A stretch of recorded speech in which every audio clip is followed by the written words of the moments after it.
Dëgjojeni pak habin e zonjës ministre. Dova me habi deklaratën se 55% e shqiptarëve nuk e mbyllin dot muajin. Sipas të dhënave të Instatit për vitin 2024, 40.5% e shqiptarëve janë në rrezik varfërie ose përjashtimi social.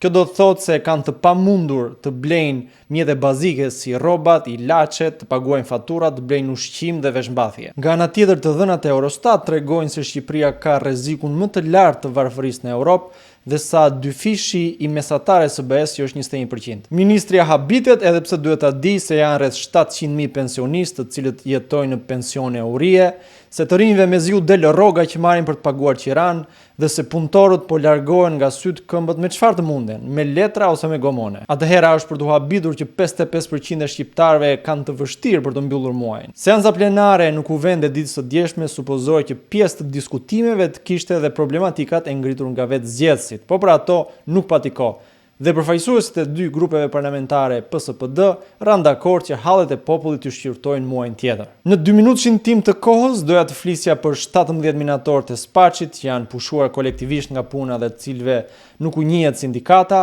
doja të flisja për ditën e 13 të grevës së së naftëtarëve të Bankersit, doja gjithashtu të flisja për talljen me indeksimin prej 2.5% të pensioneve.